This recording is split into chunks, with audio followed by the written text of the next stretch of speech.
Solutions के बारे में एक छोटा सा टॉपिक है, बट अगर हम डिटेल में पढ़ेंगे तो we will be understanding each and every part of it, which is more important for concept clearing. Concept clearing करने के लिए बहुत ज़रूरी है. Okay, let's go. So एक क्विक आइडिया मैं आपको दे रहा हूँ सॉल्यूशंस का. ठीक है जी. सॉल्यूशंस आई थिंक आपको दिख रहा होगा, राइट. सॉल्यूशन आपके सॉल्यूट और सॉल्वेंट से बने होते हैं, ये बात तो आपको पता ही है. और सॉल्यूट जिसके लेस नंबर ऑफ मोल्स होंगे, ठीक है जी, वो आपका सॉल्यूट होगा. और large number of moles that is solvent होगा, राइट. ये दोनों मिलके एक, राइट, होमोजीनियस मिक्सचर बनाते हैं. ठीक है जी. It is not a compound, please remember. Okay, next is this is what is mixture. Okay, now let's understand what exactly the solution is. Right, I am going to strike it off. Let's see. Now this solution में आप एक beaker लेंगे हम, और एक container ले लेते हैं. इसके अंदर 500 ml पानी, क्या डाल देते हैं? पानी, राइट. कितना पानी? वाटर. और ये आएगा 500 ml. So 500 ml water act as a solvent. ये तो आपको पता लग ही गया होगा, इज इट राइट. और इसके अंदर हम ऐड कर रहे हैं कुछ भी सॉलिड्स, कोई भी सॉलिड.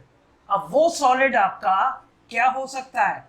या तो वो पोलर होगा या वो नॉन पोलर होगा. ठीक है ना. वाटर जो है वो एक पोलर कंपाउंड है, राइट.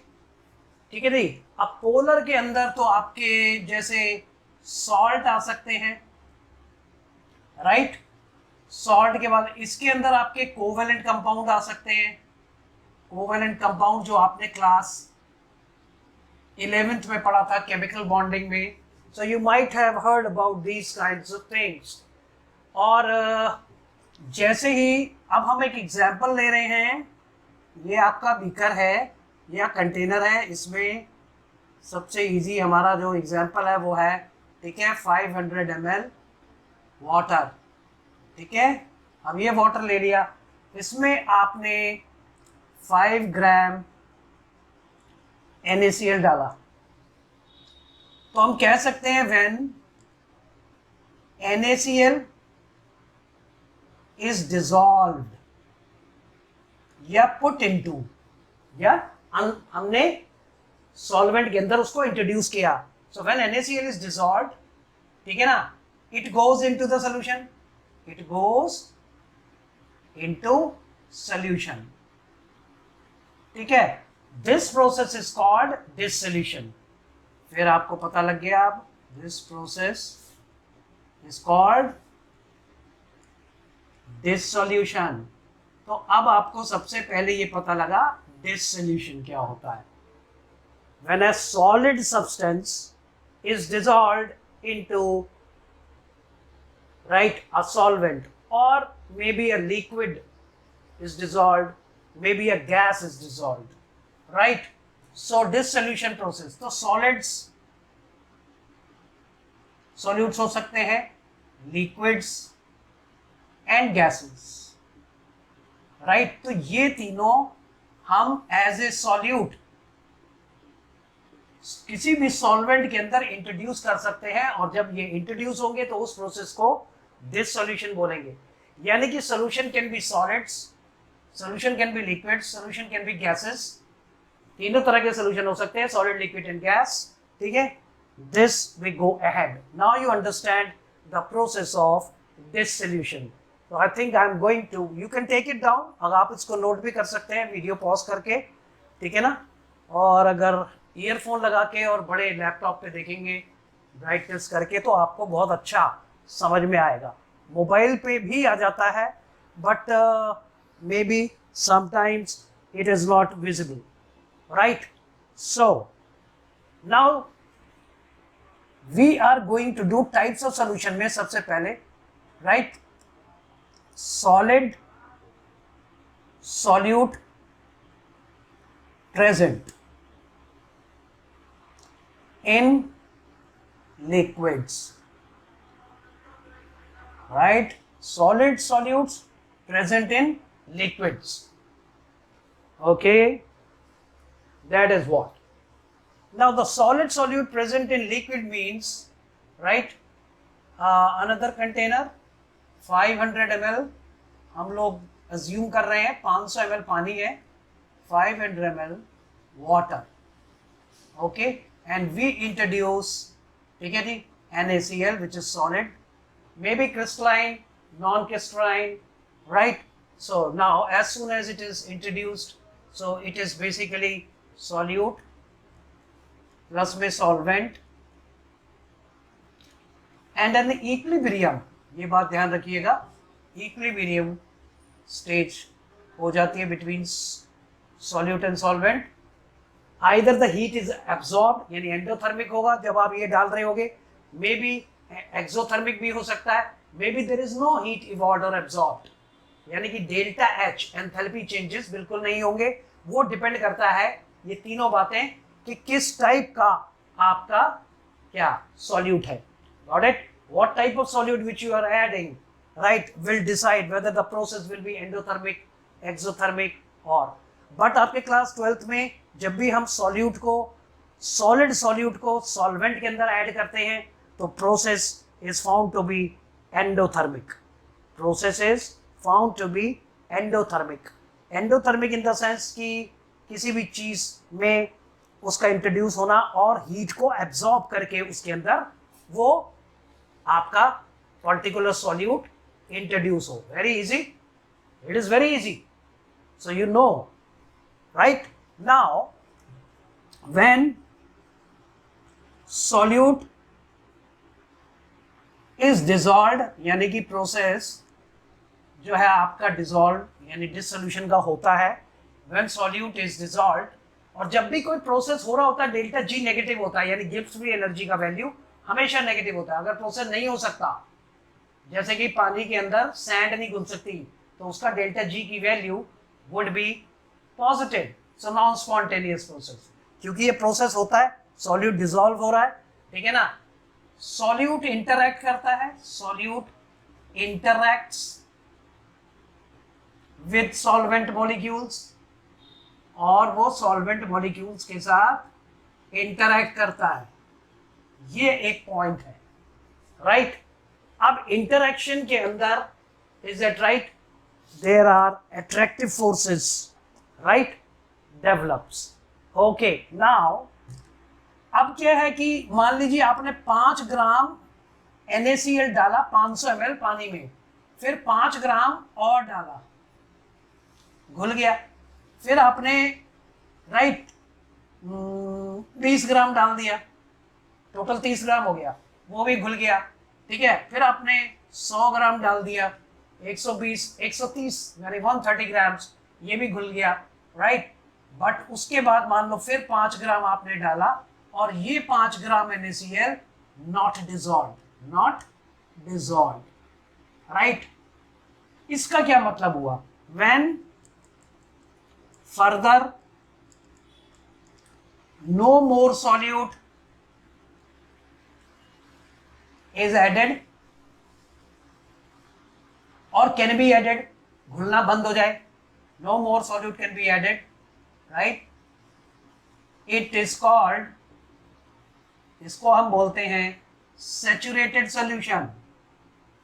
सैचुरेटेड हो गया यानी कि अब और सॉल्यूट यानी कि उसके अंदर नहीं घुल सकता, saturated, right. So no more further solute can be added, it is called saturated, right. But actually होता क्या है, ठीक है ना।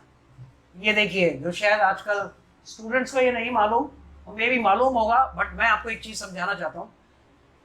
कि 5 ग्राम डाला घुल गया, 5 ग्राम और डाला घुल गया, 20 ग्राम और 100 ग्राम वो भी घुल गया। अब ये 5 ग्राम नहीं घुला, ये 5 ग्राम नहीं घुला, एक्चुअली ये 5 ग्राम भी घुल गया, डिसोल्यूशन होता है इसका, डिसोल्यूशन, इसका डिसोल्यूशन होता है, यानी कि वो इसके अंदर ये 5 ग्राम भी घुल गया,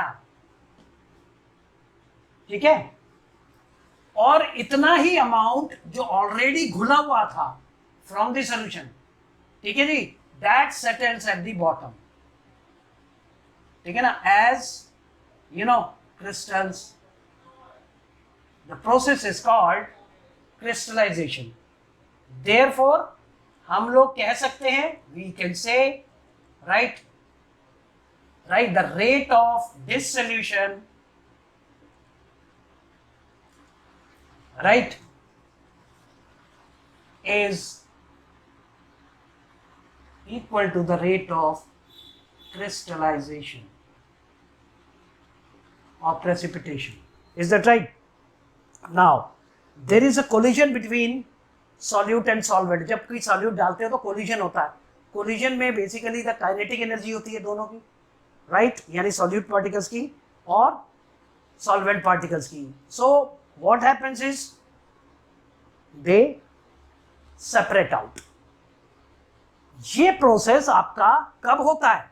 जब क्रिस्टलाइजेशन होता है, यानी कि सॉल्यूट और सॉल्वेंट के पार्टिकल्स सैचुरेटेड सॉल्यूशन होने के बाद आपस में जब कोलाइड करते हैं, इज दैट राइट, तो दे सेपरेट आउट, राइट, जो घुले हुए हैं वो बॉटम पे सेटल हो जाते हैं और जो नए वाले हैं वो, यानी कि आपकी सॉल्युबिलिटी एक पर्टिकुलर टेम्परेचर पे कांस्टेंट रहती है, सॉलिड प्रेजेंट इन लिक्विड में। Now factor affecting, right, solubility of solids in liquids, factors affecting, let's do it, okay, so I can just wash it off, rub it off, and to make you understand, so these are the important topics। JEE के अंदर इसी तरह के छोटे question आते हैं, कोई बहुत मुश्किल नहीं होता जेईई का एग्जाम या जेईई एडवांस का। The more thorough, the more अंदर तक आप एक टॉपिक को पढ़ेंगे, more questions, nearest possible answer आप निकाल सकते हो, ठीक है, that is what. So factors affecting, ठीक है जी, सॉल्युबिलिटी। अब सॉल्युबिलिटी तो आपको पता ही है क्या होती होगी सॉलिड्स की, the maximum amount of solute in grams present per 100 grams of the solvent, that is called basically mass by mass percent, जो पिछली वीडियो में आपने किया था, राइट, द पिछले लेक्चर में किया था, राइट, मास परसेंट। तो W/W का मतलब है कि सॉलिड जो है वो ग्राम्स में घुला हुआ है इसके अंदर, ठीक है जी। नाउ देयर आर टू इसके अंदर फैक्टर्स हैं, नेचर, किसकी नेचर, नेचर ऑफ, एक तो डिपेंड करता है सॉल्यूट प्लस एंड लिख सकते हैं सॉल्वेंट, राइट, और दूसरा जो इंपॉर्टेंट फैक्टर है that is temperature. So these two factors are plays a vital role, right, तो ये नोट कर लिया होगा, इसको हम फिर आगे बढ़ाते हैं। Is that right? तो नेचर ऑफ सॉल्यूट, नेचर में, नेचर ही लिख रहा हूं मैं, बाकी आपने नोट्स तो कर ही लिया होगा। नेचर के अंदर, ठीक है जी, there is a journal saying,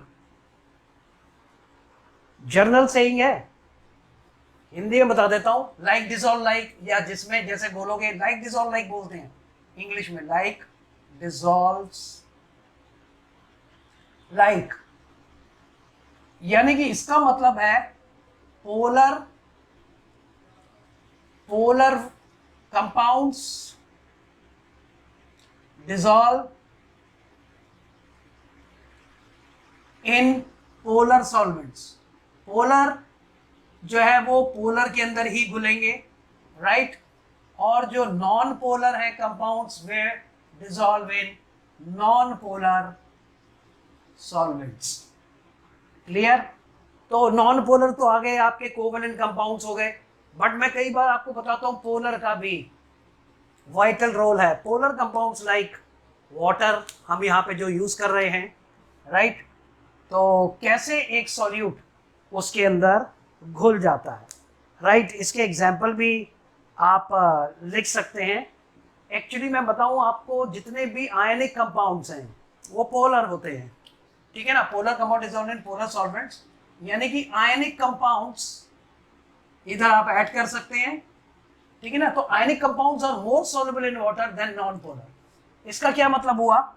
इसका मतलब हुआ कि NaCl, देयरफॉर हम लिख सकते हैं NaCl is right more soluble than, ठीक है जी, कोई भी नॉन पोलर कंपाउंड ले लो आप, ठीक है ना? नॉन पोलर कंपाउंड आप सोच सकते हैं जो कि आपने क्लास 11 के अंदर केमिकल बॉन्डिंग के आपके चैप्टर में पढ़ा होगा, राइट? जैसे कि is more soluble than benzene, anthracene, right? or maybe CCl4, carbon tetrachloride, ether, right, alcohol. So these compounds से ज्यादा soluble है NaCl। आयनिक कंपाउंड जो है वो नॉन उनके साथ ज्यादा वो है। अब ये NaCl कैसे डिसॉल्व होता है? How NaCl dissolves? How NaCl dissolves? Let's see how NaCl dissolves, ठीक है जी? Now you know all salts have lattice structure। lattice structure, lattice structure क्या होता है? शायद 11th में पढ़ा होगा आपने।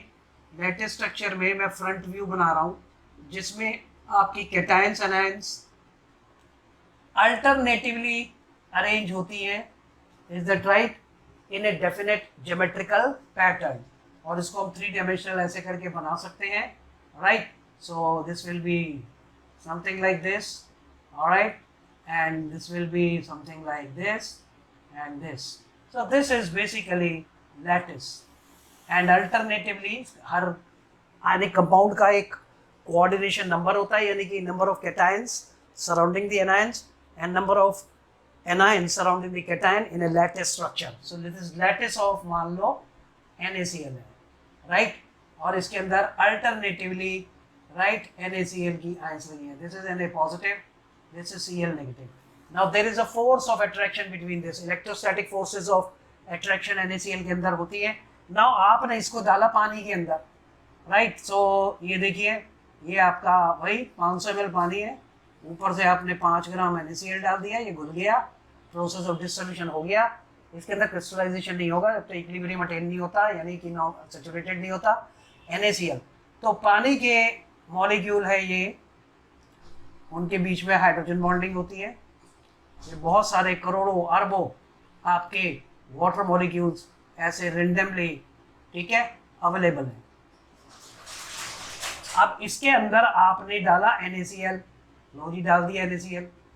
अब जब आपने इसके अंदर NaCl डाला, right, so there is an again the interaction starts developing, और इंटरैक्शन होगी। Please remember, oxygen more electronegative है और हाइड्रोजन पे पॉजिटिव चार्ज होगा क्योंकि ये लेस इलेक्ट्रोनेगेटिव है। ये हो गया, राइट? सो द सिचुएशन कैसी होगी? अब Na के अंदर 2 तरह की आयंस हैं, Na पॉजिटिव आयंस ये रही, और ये है Cl नेगेटिव आयंस। नाउ इनके चारों तरफ ये पॉजिटिव को कौन अट्रैक्ट होगा? नेगेटिव। तो नेगेटिव आयन आपकी वाटर के अंदर कौन है? ऑक्सीजन, यानी ऑक्सीजन जो है वो इलेक्ट्रोनेगेटिव है, और उनके साथ आपके ये हाइड्रोजन लगे हैं, तो ये नेगेटिव चार्ज हम इसमें लगा देते हैं, राइट? सो कुछ इस तरह का सिनेरियो आपका होगा, जो cations are surrounded by water molecules, और राइट एक एनवलप बन जाता है। क्या बन जाता है? एनवलप। चारों तरफ किसके? आपके ये नेगेटिव चार्ज, ठीक है, कैटायन के। इसी तरह एनायन के, एनायन का वहां जगह नहीं है तो मैं यहां बता देता हूं आपको।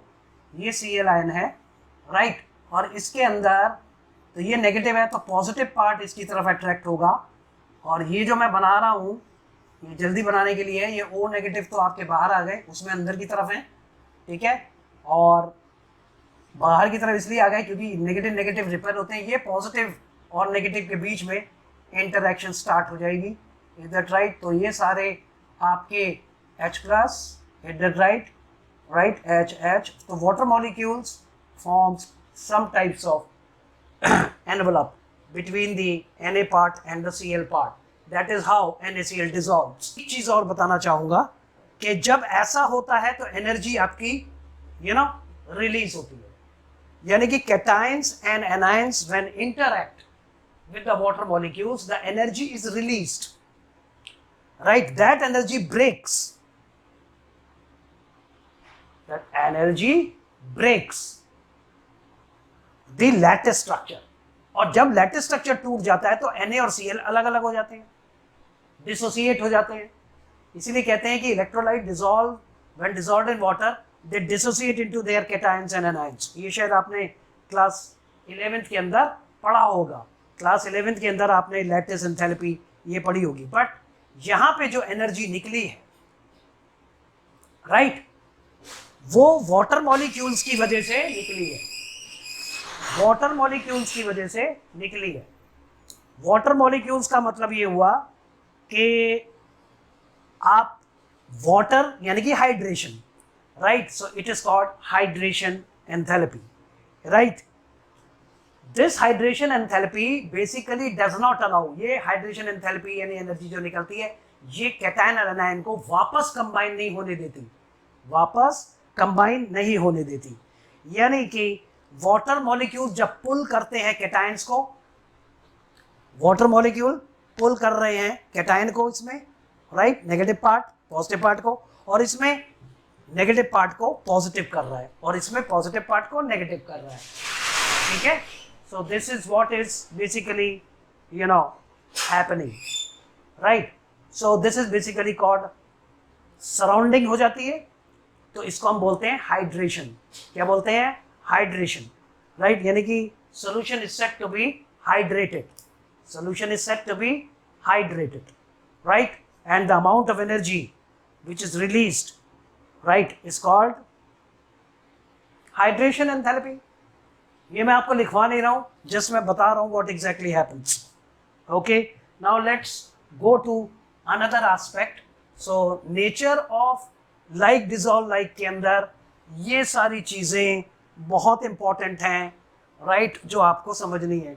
Sometimes there are question, what is hydration enthalpy, what is lattice energy, how a particular, मान लो suppose I make a question the dissolution of NaCl, right, or let's make it a little bit more difficult or maybe easy for those students which already have understood it, but मैं उनके लिए ये lecture दे रहा हूँ जो जिनके basics थोड़े से वीक हैं और वो इनको पढ़ के उसको इमेजिन करके बहुत अच्छा आगे आप कर सकते हैं, ठीक है। दैट इज व्हाट, सो आपको ये पता लग गया कि हाइड्रेशन क्या होता है। अब मैं बताता हूँ कब कौन सा सब्सटेंस घुलेगा या नहीं घुलेगा। पहले हम ये करते हैं लैटिस एंथैल्पी क्या होती है। Lattice enthalpy, please remember lattice enthalpy, right, यानी कि combination of cations and anions, cations plus anions, ठीक है जी, will give you NaCl। तो जब ये कंबाइन करती हैं, right, then the energy released का मतलब हो गया डेल्टा H आपका नेगेटिव हो गया, ठीक है ना, दैट एनर्जी, तो फिर लैटिस आपका बन जाएगा और ये बन गया, right. So lattice enthalpy is the energy released, simply ऐसे लिख सकते हैं जल्दी जल्दी में, energy released, right, when 1 mole, क्योंकि यूनिटी में लेते हैं, 1 mole of cations यानी Na plus ions, ठीक है ना, combined with right 1 mole of anions, that is Cl negative ions. So it is the energy released. Right, now when cations plus anions interact and लिखो यार, interact with H2O molecules, जैसा कि नीचे हो रहा है। फिर एक और एनर्जी रिलीज होती है, द एनर्जी रिलीज, ये भी एनर्जी रिलीज है, delta H negative, energy released is called hydration enthalpy. Hydration enthalpy.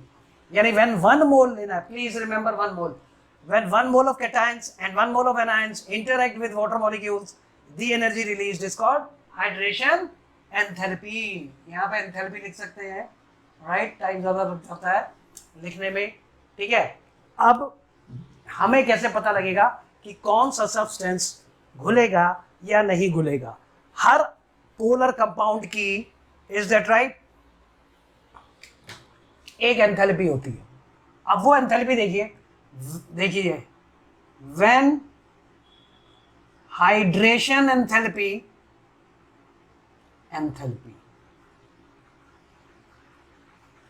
Greater होगी लैटिस एंथैल्पी से,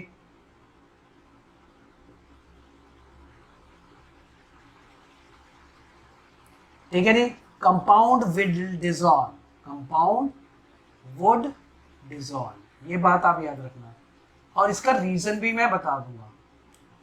जब हाइड्रेशन एंथैल्पी बहुत ज्यादा निकलेगी, इज दैट राइट, तो वो इस लैटिस को तोड़ देगी, यानी this is the energy used in breaking up the lattice, lattice को तोड़ने में मदद करती है और कैटायंस एनायंस अलग हो जाती हैं। So whenever substance dissolve, if hydration enthalpy is found to be greater, right, than the lattice enthalpy. I think you must have understood it. Clear? Now the second part is effect of temperature. Effect of temperature. Right, effect of temperature. Either, please remember, either solubility increase होगी, increases, और solubility even decreases, solid डालने पे कई बार decrease हो जाती है with the temperature. The effect of temperature, that is rise in temperature के साथ, with rise in effect of temperature rise on the solubility, either solubility increases or solubility decreases, or nothing happens, neither increase, right, nor decreases. So these are the 3 factors. इसमें मैं आपको बताना चाहूंगा, ठीक है जी, please remember, जितने भी हमारे आयनिक कंपाउंड्स हैं जो कि आपके आयंस के बने हैं, और आयंस के जितने बने हैं उसके अंदर कैटायंस और एनायंस होंगी, इज दैट राइट। तो जब वो घुलते हैं, प्लीज रिमेंबर, ये देखिए, right, with rise in temperature, बता देता हूँ reason, with rise in temperature, right, polar compounds such as, right, NaCl, KCl, KNO3, right, these are basically the ionic compounds, right, and sodium nitrate भी ले सकते हैं, right. So these are ionic compound, etc. So with rise in temperature, polar compounds such as this, solubility increases with rise in temperature. जैसे जैसे हम temperature बढ़ाएंगे, solubility बढ़ती जाएगी, right. इसका रीजन क्या है? ठीक है जी, ये देखिए, बच्चों को शायद पता होगा, बहुतों को, 500 ml पानी, हम फिर वही से ले रहे हैं, आधा लीटर पानी, 500 ml H2O फटाफट हमने ले लिया, हाफ लीटर, ओके, एंड इसके अंदर हमने से फॉर एग्जांपल 5 ग्राम NaCl डाला, ठीक है, फिर हमने 125 ग्राम और डाल दिया, तो 130 हो गया, प्लस फिर 5 ग्राम डाला, तो ये नहीं घुला, सैचुरेटेड हो गया, दिस इज सैचुरेटेड, दिख रहा होगा, ठीक है, ब्राइटनेस बढ़ा के भी देख सकते हैं।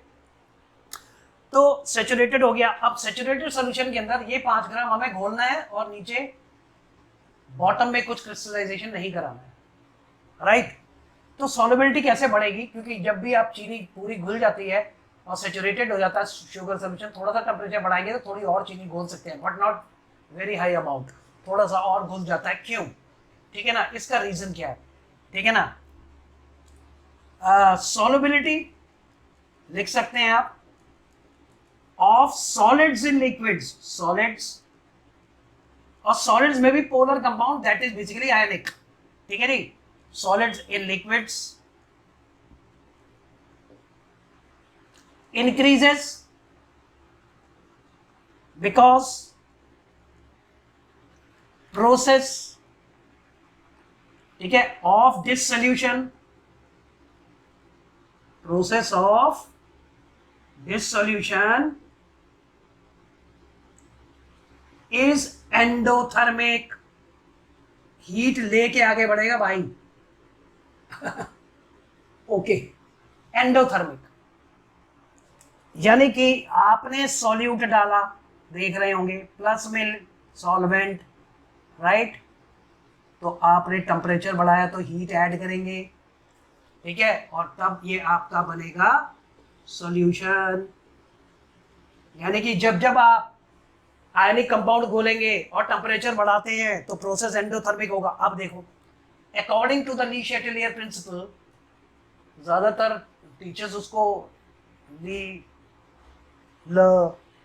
शैटेलियर भी बोलते हैं, Le Chatelier is was his name.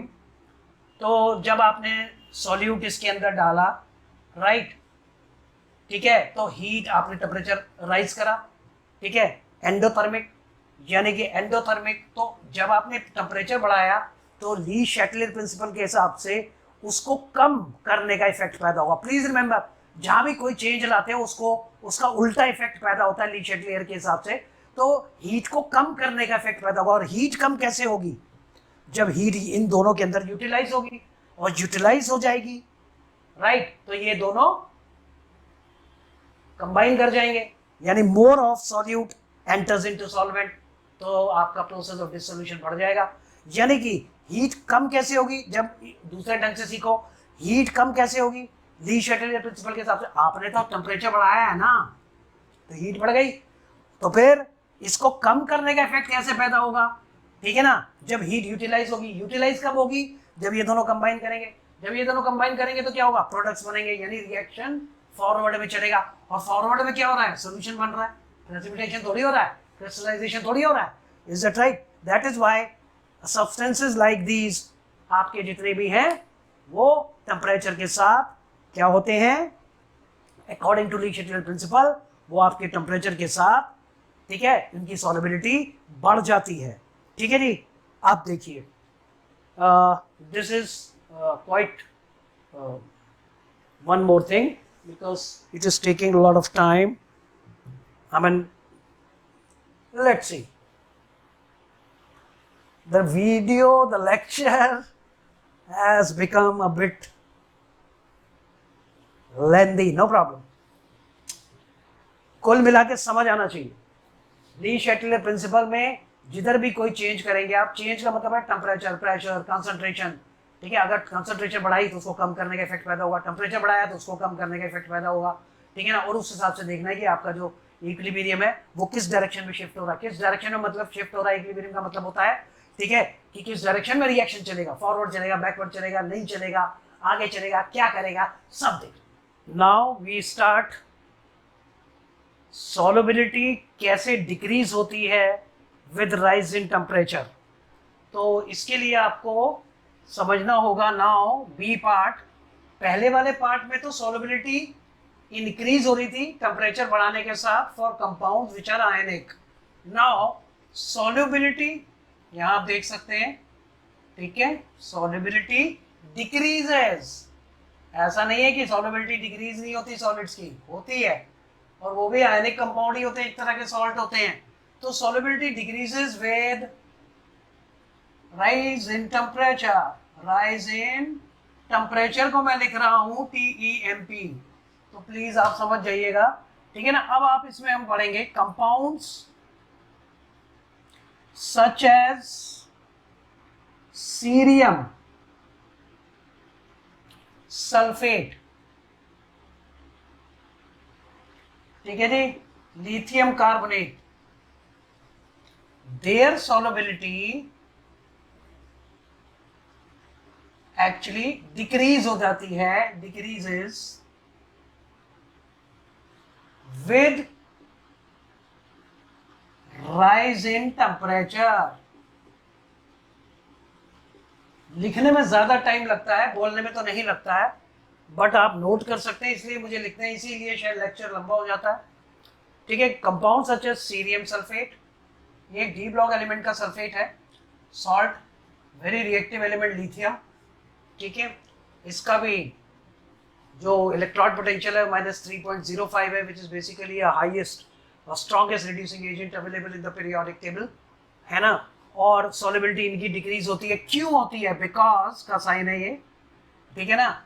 जो डिसोल्यूशन प्रोसेस है, यानी घुलने की प्रक्रिया, डिसोल्यूशन प्रोसेस, ठीक है, फॉर अबव कंपाउंड्स, यानी ये दूसरे जो ऊपर लिखे हैं आपके कंपाउंड्स लिथियम और आपके सीरियम वाले, इज राइट एक्सोथर्मिक। पहले वाले में क्या था? एंडोथर्मिक, ये एक्सोथर्मिक है, इसलिए इनकी solubility with rise in temperature, क्योंकि इसमें हीट निकल जाती है, और जब हीट आप निकाल देते तो they become very much stable, then there is nothing increases decreases, because more the heat is evolved, more stability the system moves towards, यानी कि उस समय सिस्टम स्टेबिलिटी की तरफ जाता है। फिर इसको हिलाना डुलाना, क्योंकि फिर इसके बीच में स्पेसेस नहीं क्रिएट होंगे तो फिर सॉल्युबिलिटी कैसे बढ़ेगी? You can not add further solute into it. एक बात तो ये हो गई, ठीक है जी। अब हम आगे चलते हैं, ऐसे कंपाउंड जिनके अंदर ना तो सॉल्युबिलिटी राइज इन टेम्परेचर के साथ इंक्रीज होती है और ना ही डिक्रीज होती है। लेट्स सी तीसरा, compounds right whose solubility right neither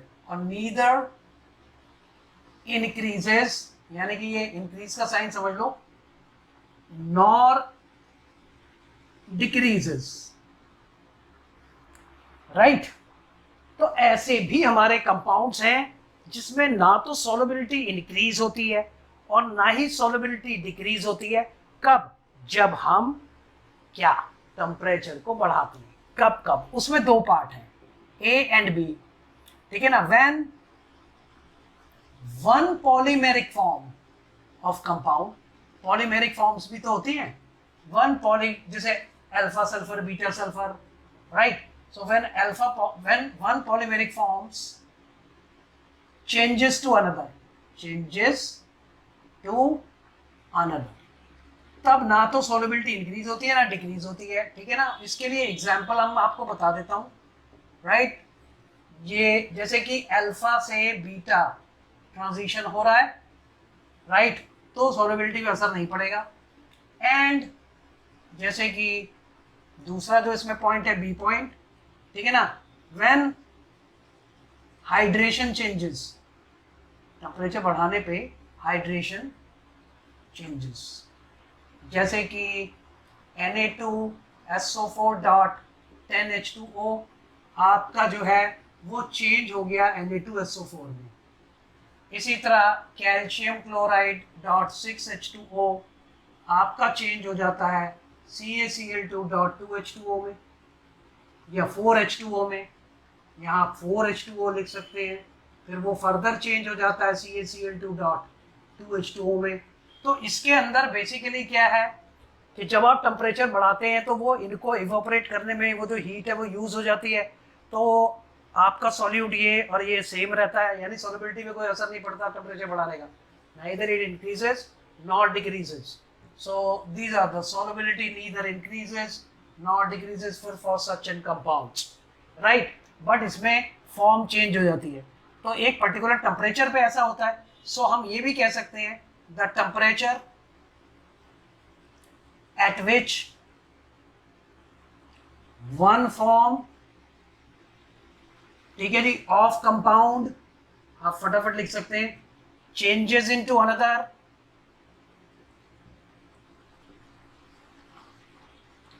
ठीक है, is called transition temperature, transition temperature, TEMP, ये टेम्परेचर के लिए। तो अब आपको ये भी पता लग गया कि ट्रांजिशन टेम्परेचर क्या होता है। तो नाइदर इंक्रीजेस नॉट डिक्रीजेस, सो इसका मतलब क्या हुआ कि ये घटते भी हैं बढ़ते भी हैं, कई बार इनिशियली कुछ होता है, क्योंकि प्रोसेस ये सारे जो है डिसोल्यूशन के, ये आपके चाहे वो एंडोथर्मिक हो एक्सोथर्मिक हो, ठीक है ना, प्रोसेस तो हो रहा होता है, यानी कि डेल्टा जी जो है आपका, यानी गिब्स फ्री एनर्जी की वैल्यू नेगेटिव होती है। कोई भी ऐसा प्रोसेस जो इस ब्रह्मांड में, इस यूनिवर्स के अंदर होता है और या हो रहा है, तो उसकी जो डेल्टा जी की वैल्यू है वो आपकी नेगेटिव ही होगी।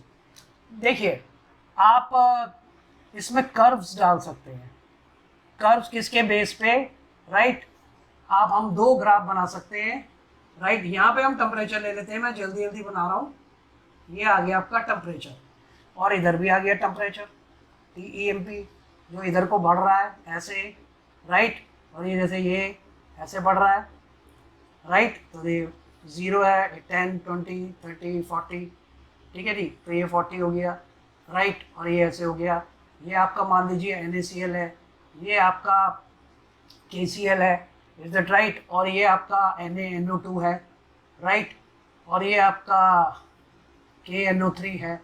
सो दीज आर कॉन्टिन्यूअस कर्व्स, हो गए। अब कोई ऐसा कंपाउंड है जो पहले जिसकी बढ़ी और फिर एकदम घट गई, घटती चली गई, राइट, तो ये पीक हो गया, जैसे कि Na2SO4.10H2O। सो ये डिसकंटिन्यूअस कर्व्स हैं, डिसकंटिन्यूअस कर्व्स, छोटा छोटा लिखा है, शायद ना दिख रहा हो, जूम करके या ब्राइटनेस बढ़ा के आप लिख सकते हैं, ईयरफोन यूज करेंगे तो काफ़ी अच्छा सुनाई देगा, ठीक है। तो मेरा मतलब है कि continuous solubility curves, discontinuous solubility curves, is it right, you know. अब जैसे मान लीजिए ये है, फिर ये ऐसे है, फिर ये ऐसे है, तो ये आपका CaCl2 है, राइट, .6H2O, फिर यहाँ पे CaCl2.4H2O है, और फिर ये आगे और गया तो ये CaCl2.2H2O है। So everywhere there is a transition temperatures, but these are discontinuous solubility curves, right? Discontinuous, इनमें यहाँ आप जोड़ सकते हो solubility curves, right? So these are the curves which are there in your, कई बार मल्टीपल चॉइस क्वेश्चन आपके JEE के अंदर भी आ जाते हैं, जैसे कि मैंने आपको अभी बताया था कि ऐसी कंपाउंड्स, ठीक है जी, जिनकी सॉल्युबिलिटी जो है वो आपकी घटती है, right, with rise in temperature. तो ऐसे कंपाउंड जिनकी सॉल्युबिलिटी आपकी घटती है with rise in temperature, right, तो वो प्रोसेस जो है वो एक्सोथर्मिक है, तो उनके एग्जाम्पल शायद मैंने आपको नहीं दिए, राइट। तो जिनकी घटती है उसमें आप नोट कर सकते हैं, जैसे कि सीरियम सल्फेट है, और आपके लिथियम कार्बोनेट है, which is very reactive compound, शायद मैंने आपको बताया भी था, आई डोंट एग्जैक्टली तो ये जो आपके जो कर्व्स हैं, इनके कर्व्स डिफरेंट होंगे, राइट, एक पर्टिकुलर टेम्परेचर पे। दूसरा, अगर MCQ बनता है तो जैसे कि मैं ये कहता हूं कि एक कंपाउंड है लिथियम कार्बोनेट, एक कंपाउंड है आपका Na2SO4.10H2O, इज दैट राइट, और एक कंपाउंड है आपका NaCl, राइट। तो अब मैं कहता हूं 3 question, out of these 3 compounds, right, which will give discontinuous curve, तो आप कहेंगे हाइड्रेटेड वाला, राइट। दूसरा क्वेश्चन ये बनता है कि इन्हीं तीनों कंपाउंड में से किसकी solubility neither increases not decreases, तब भी ये आंसर है Na2SO4 with rise in temperature, right. और तीसरा है आउट ऑफ दीज 3, जितने मर्जी क्वेश्चन बना लो, in these compounds which will give continuous solubility curve, तो आप कहेंगे NaCl, ठीक है। तो इस तरह के, तो द मोर डिटेल में आप पढ़ते हैं तो more near to the answer you are. अगर हम ये बातें छोड़ दें, कोई भी टीचर राइट या ना पढ़ाएं, तो ऑब्वियसली फिर आपको उसी चीज़ को प्रैक्टिस करने के लिए इंस्टीट्यूशंस ज्वाइन करने पड़ते हैं, ठीक है। तो इसलिए इसमें आपको ये फायदा जरूर होगा। Clear, right. तो देयर आर, तो कुछ प्रोसेस, ये भी हो सकता है क्वेश्चन, इन तीनों में से किस कंपाउंड का प्रोसेस एंडोथर्मिक है, किसका एक्सोथर्मिक है, किसका नाइदर एंडोथर्मिक, किसकी डेल्टा जी की वैल्यू नेगेटिव है, तो आप लिख सकते हैं ऑल ऑफ देम। तो ये आप उसी समय सोचें जब आप एक कोई टॉपिक पढ़ रहे हैं, ठीक है। तो ऑब्वियसली जब आप टॉपिक पढ़ते हो तो उसमें ये सारी बातें आप सीखते हो। अब एक लास्ट चीज और रह गई है जहां तक कि हमारा ये कंसर्न है, आपका what you call solubility of solids in liquid की ये डिटेल्स हैं एक्चुअली सिंगल टॉपिक की। ये है नॉनेस्ट डिस्ट्रीब्यूशन लॉ। ये नर्नेस्ट ने बनाया था कि एक कंटेनर है, ठीक है ना, उसके अंदर दो सॉल्वेंट हैं, दो सॉल्वेंट, एक सॉल्वेंट ये है और एक सॉल्वेंट ये है, राइट। और ऊपर से आपने एक सॉल्यूट डाल दिया, सॉल्यूट, और ये दोनों सॉल्वेंट आपके, ठीक है जी, इमिसिबल हैं, राइट। और अब आप इसके अंदर, तो ये सॉल्यूट इसमें अपने आप को डिस्ट्रीब्यूट करेगा इस डिस्ट्रीब्यूशन लॉ के हिसाब से, राइट। तो ये क्या है कि दैट सॉल्यूट, आप लिख सकते हैं डिस्ट्रीब्यूट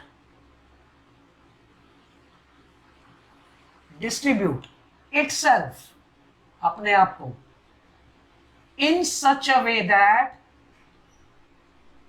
ये लो जी, इन सच अ वे दैट, बहुत इजी है, ऐसे अपने आप को डिस्ट्रीब्यूट करता है दैट द कंसंट्रेशन, ठीक है ना, of this solute remains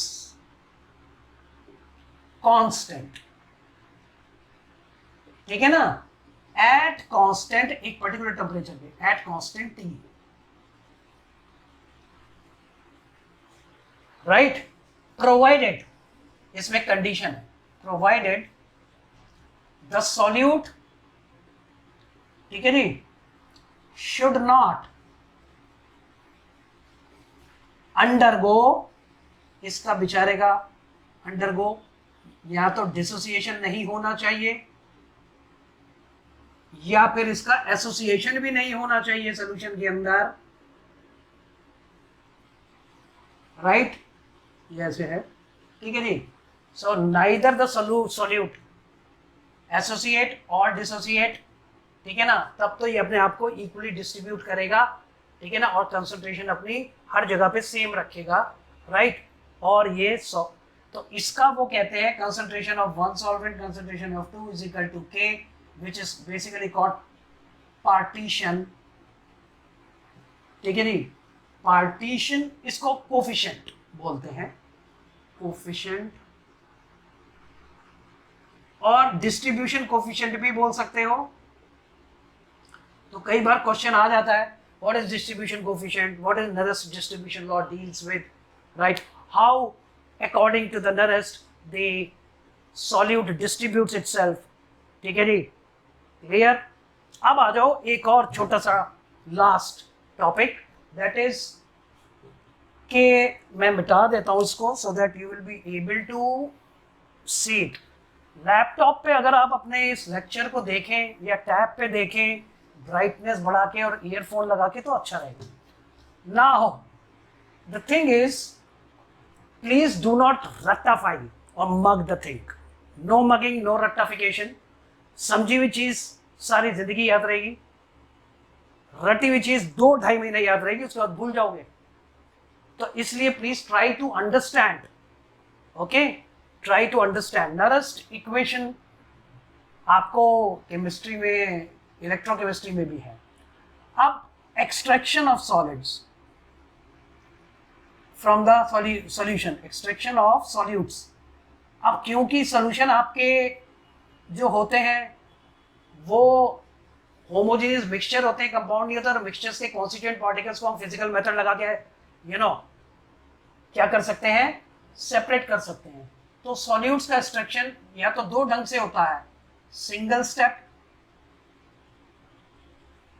right, and दूसरा आपका, ठीक है, multiple steps.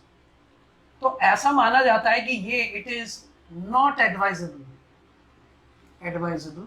Because the yield is not, यानी कि जो इसमें अमाउंट हमारा सॉल्यूट का मिलता है वो बहुत कम मिलता है। मल्टीपल इज एडवाइज्ड एंड ज्यादातर सॉल्वेंट सॉल्यूट से फ्री हो जाता है, ठीक है, और मैक्सिमम अमाउंट आपको मिलता है। दिस इज ऑल फ्रेंड्स, पूरा जो टॉपिक था सॉल्यूट, सॉलिड सॉल्यूट्स जिनकी सॉल्युबिलिटी बढ़ती है विद टेम्परेचर, जिनकी सॉल्युबिलिटी घटती है विद राइज इन टेम्परेचर, और जिनकी सॉल्युबिलिटी नाइदर घटती है नॉर बढ़ती है, ठीक है, विद राइज इन टेम्परेचर, सब में राइज इन टेम्परेचर है, ठीक है जी, राइट। तो एंडोथर्मिक, एक्सोथर्मिक, ली-चैटलियर प्रिंसिपल सब आपका रिवाइज हो जाता है, राइट। और इस चैप्टर में इससे ज्यादा और भी चीजें अब आगे आएंगी, मगर ये जो आपका टॉपिक था इसमें इससे ज्यादा कुछ नहीं है, और इससे आप अपने एमसीक्यूज को भी नियरेस्ट पॉसिबल आंसर्स निकाल सकते हैं।